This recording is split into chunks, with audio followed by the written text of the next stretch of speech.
Hello, good morning. Durga Pal ma'am की class में आप सबका स्वागत है। Welcome back to Durga Pal ma'am's class.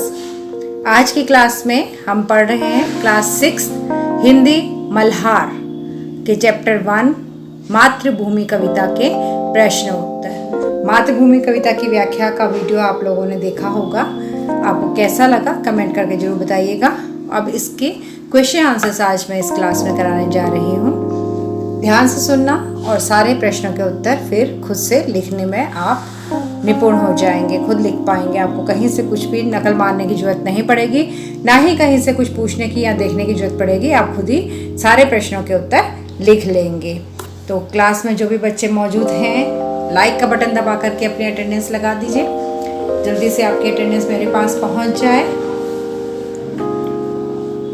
सबकी अटेंडेंस मेरे पास पहुँच जाए तो हम शुरू करते हैं मातृभूमि के प्रश्न उत्तर। पहला प्रश्न है, हिंद महासागर के लिए कविता में कौन सा शब्द आया है? और यहाँ पर आपको ऑप्शन दे रखे हैं, जैसे चरण, वंशी, हिमालय, सिंधु।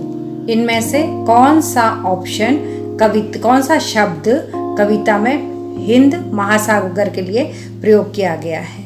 सिंधु शब्द का प्रयोग हिंद महासागर के लिए कविता में प्रयोग किया गया है। देखते हैं उत्तर क्या है यहाँ पर। सिंधु सही उत्तर है ये कि सिंधु का प्रयोग किया गया है हिंद महासागर के लिए इस कविता में। तो ये है उत्तर इसका। चलिए अगला क्वेश्चन लेते हैं हम।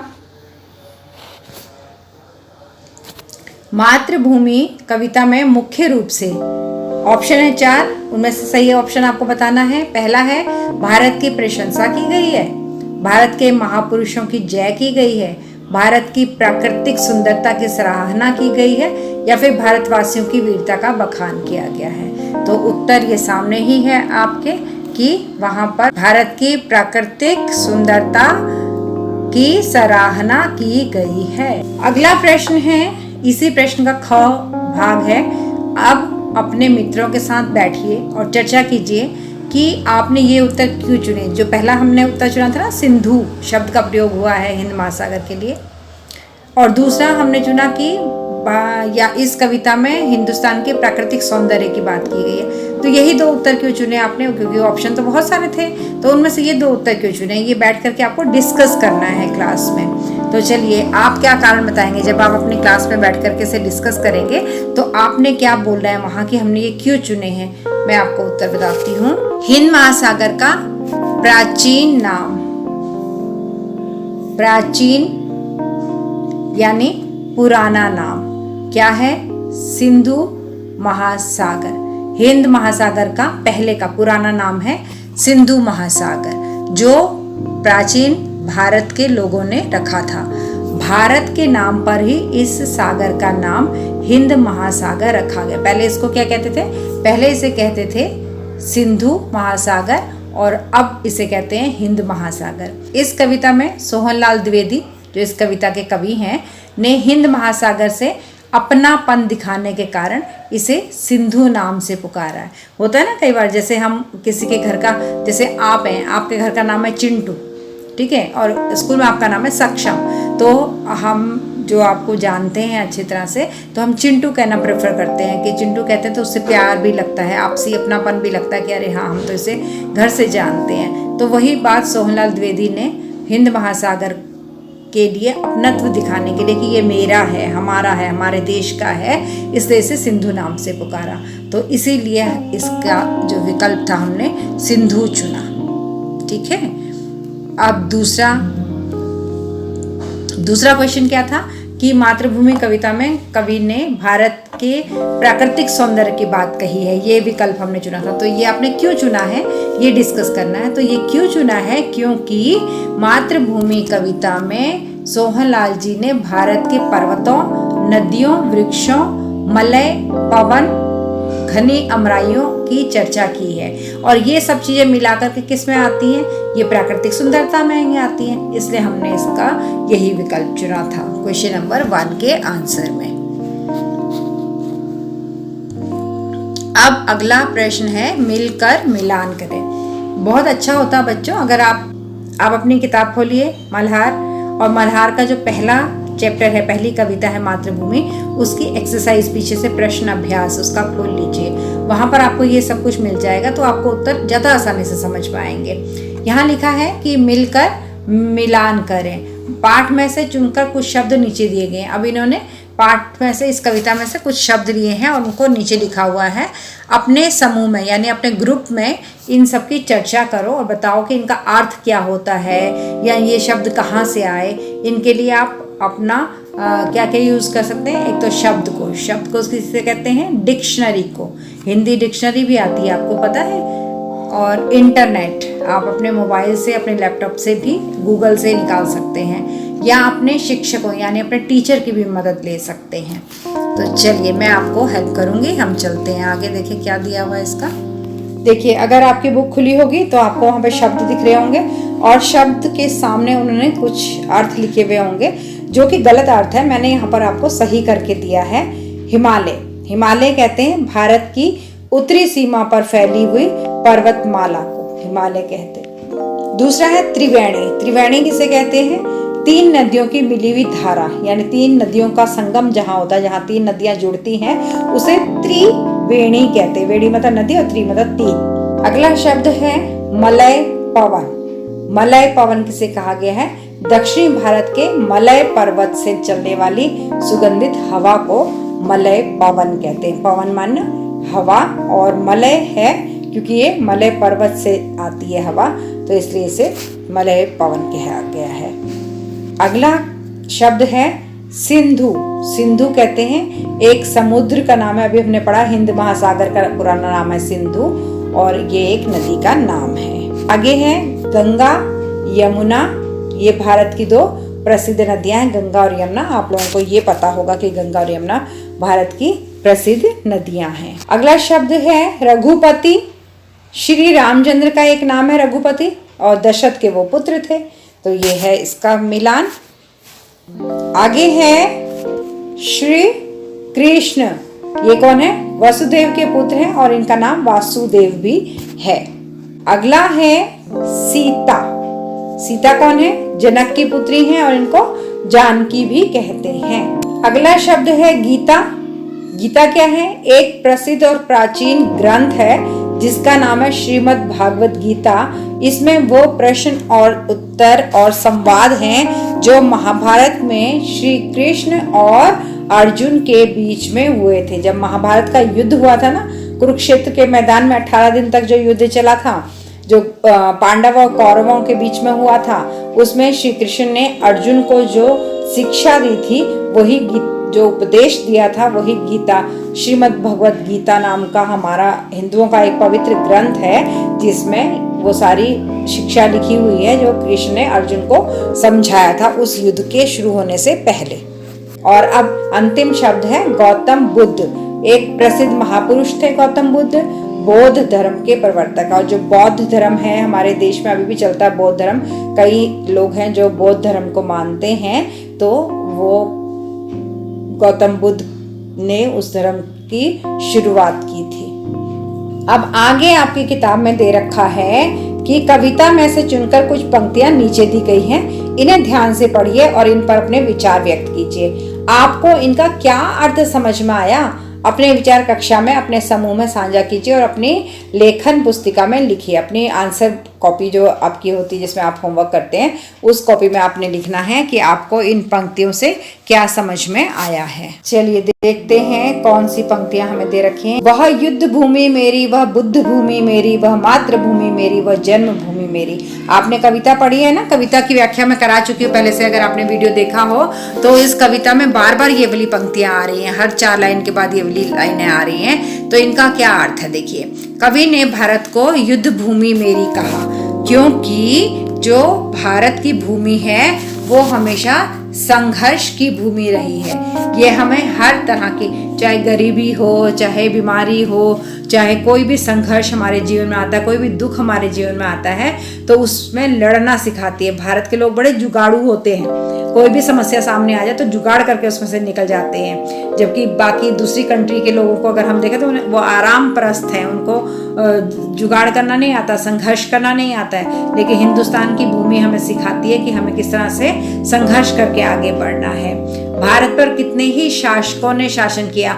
आपको पता है जब अब हम भारत गुलाम था, अंग्रेजों का राज था, उससे पहले मुगलों का राज था, तो कितने ही राजा हुए हैं जो भारत में राज करके गए हैं। कितने ही शासकों ने शासन किया का मतलब है भारत पर कई राजाओं ने राज किया है, लेकिन फिर भी भारत के लोगों ने अपनी सभ्यता और संस्कृति पर आंच नहीं आने दी।